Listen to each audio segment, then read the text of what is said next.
আমরা আমাদের সন্তানদের সাথে কণ্ঠ মিলিয়ে রাস্তায় নেমেছিলাম প্রেসিডেন্টকে বিদায় করার জন্য।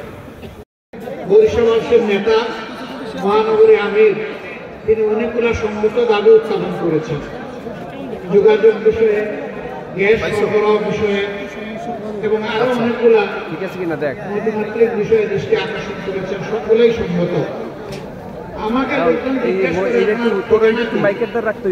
আমি বলি আমার ঠিকানা হলো সাধারণ পরিবহন সমগ্র বাংলাদেশ। ওইটা তো ট্রাকের পিছনে লেখা থাকে, আমারটাও তাই। ওই ট্রাক যেমন সারা বাংলাদেশে ঘুরে নির্দিষ্ট কোনো জায়গায় থাকে না, আমারও ঠিকানা হচ্ছে সারা বাংলাদেশ। আমি চাই গুড়া থেকে গ্যাস সারা বাংলাদেশে যাক, তবে প্রথমে বরিশালে আসুক। কিন্তু আমি এটাও চাই যে বরিশাল গুলাবাসী কেন বিচ্ছিন্ন হয়ে থাকবে? এটা একটা জেলা,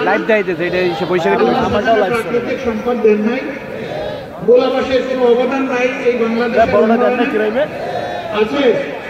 তাহলে বরিশালের মানুষরা একটু স্পষ্ট পাবেন যদি এখান থেকে একটা ব্রিজ গুলায় যায়, কারণ সেখানে আপনাদের আপনজন, আত্মীয় স্বজন, ভাই বোন সবাই আছে না? যদি নাও থাকে তবুও তারা তো বাংলাদেশের নাগরিক। সকল দাবির সাথে আমি আরেকটা দাবি যোগ করলাম যে গুলাকে মূল ভূখণ্ডের সাথে ব্রিজ দিয়ে সংযুক্ত করতে হবে ইনশাআল্লাহ। এখন এই দাবি বাস্তবায়ন করবে কে?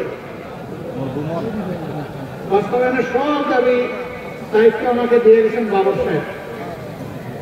এতদিন আপনারা বসে থাকবেন না। আমি বর্তমান সরকারের কাছে দাবি করব যে এই বরিশালের অনেক সমস্যার সমাধান হয়েছে, এখানে স্বীকার করে, কিন্তু যে বিষয়গুলোর সমাধান হয় নাই সেগুলো অগ্রাধিকারের ভিত্তিতে উদ্যোগ নিতে হবে। তারা উদ্যোগ নিয়ে শেষ না করতে পারলে পরবর্তী সরকার এসে শেষ করবে। কিন্তু আমরা চাই যে উদ্যোগটা তাদের হাতে হোক।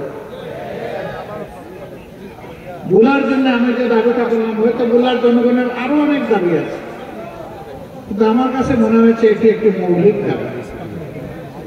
যেই জায়গার যোগাযোগ যত উন্নত, সেই সমাজ তত উন্নত হয়। আমরা ভোলাকে উন্নত একটা জেলা হিসেবে দেখতে চাই, পুরা বরিশাল বিভাগকে আমরা উন্নত বিভাগ হিসেবে দেখতে চাই। আমরা চাই, একসময় বলা হতো ধান নদী খাল, এই তিনে বরিশাল। আমরা এখন চাই যে ধান নদী খালের সাথে আরেকটা থালা এখানে জন্মনের, যেটা সোনার তালা হবে ইনশাআল্লাহ। উন্নয়নের জন্য যেখানে পানি সম্পদের উন্নয়ন দরকার সেটা হোক, যেখানে ভূমির উন্নয়ন দরকার ওটা হোক, যেখানে যোগাযোগের উন্নয়ন দরকার সেটা হোক, এবং উন্নয়নটা বৈষম্যহীনভাবে সমান্তরালভাবে এগিয়ে যাক। দাবি দেওয়ার ব্যাপারে এই কথা বলে এখন জানতে ইচ্ছা করে আপনারা কেমন আছেন? যেভাবে খুশি করেছেন এখন আর আলহামদুলিল্লাহ না বলে উপায় আছে, কারণ আমাদের দাবিগুলো আপনি একমত হয়েছেন। হ্যাঁ, আমি আপনাদেরকে এই কথা দিতে পারি, আল্লাহ রাব্বুল আলামিন যদি এই জমিনের মানুষের খেদমত করার সুযোগ আমাদেরকে দেন, তাহলে আজকের যে দাবিগুলো আপনারা করলেন আমরা ইনসাফ এবং অগ্রাধিকারের ভিত্তিতে ইনশাআল্লাহ আমাদের সামর্থ্য অনুযায়ী, সর্বোচ্চ সামর্থ্য অনুযায়ী গুরুত্ব দিয়ে তা করব। এখন আমরা গেলাম না তাই আল্লাহর ইচ্ছা হলো না, জনগণের ভালোবাসা একটু কম পেয়ে আমরা হয়তো বা অপোজিশন গ্যালারিতে বসলাম, তখন কি হবে? ইয়েস, তখন এই দাবিগুলো আদায়ের জন্য আপনাদেরকে আওয়াজ উঠবে, আপনাদের আওয়াজের সাথে আমাদের গলা মিলে যাবে ইনশাআল্লাহ। এই দাবি একাই আপনাদের হাত যখন উঠবে তখন তার সাথে ইনশাআল্লাহ আমাদের হাত উঠবে। দাবিগুলো পরিপূর্ণভাবে আদায় না হওয়া পর্যন্ত আপনাদের সাথে আমরা থাকব। প্রিয় বরিশালবাসী, বাংলাদেশ আমাদের সকলের জন্য,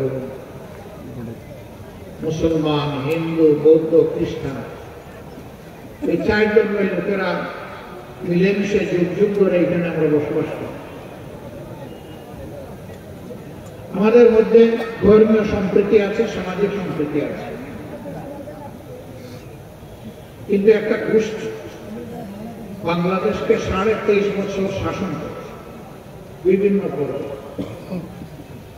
তারাই বাংলাদেশকে এক থাকতে দেন, জনগণকে ভাগ ভাগ টুকরা টুকরা বিভক্ত করেছে।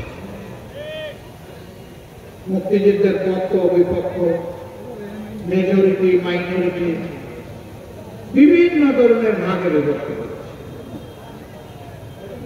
তারপরে নিজেদের দল এটা এক জাত, এটা এক দল। এই জাতের বাইরে যারা আছে তাদের দৃষ্টিতে তারা কেউই আর জাতি না, তারা অন্য কিছু। আমরা আমাদের সন্তানদের সাথে কণ্ঠ মিলিয়ে রাস্তায় নেমেছিলাম প্রেসিডেন্টকে বিদায় করার জন্য। 15.5 বছর আমরা দফায় দফায় আন্দোলন করেছি, সংগ্রাম করেছি। প্রেসিডেন্ট বিদায়ের হয়তো আমরা ভিত রচনা করেছি, কিন্তু রাজনৈতিক আন্দোলনের মাধ্যমে আমরা বিদায় করতে পারি না।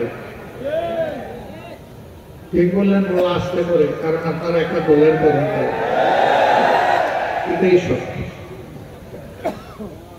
শেষ আন্দোলনটা রাজনৈতিক ছিল না, ছাত্র যুব সমাজের একটা অধিকারের আন্দোলন ছিল।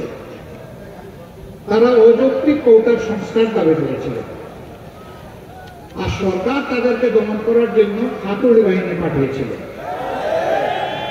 ওরা আমাদের ছেলেদের পিটিয়েছে, আমাদের কলিজার টুকরা মেয়েদেরকেও পিটিয়েছে। এই অবস্থা দেখে একটা ছেলে বিদ্রোহী হয়ে উঠেছিল, কেন তুই আমার বোনের গায়ে হাত দিলে? তার অন্তরের ঝড় নিয়ে দানা মেলে বলেছিল, বুকের ভিতরে তুমুল ঝড়, বুক কেটেছি, গুলি কর। তার আস্থা ছিল, বিশ্বাস ছিল। প্রিয় দেশে কেউ তাকে এতটুকু কথা বলার জন্য গুলি করবে না।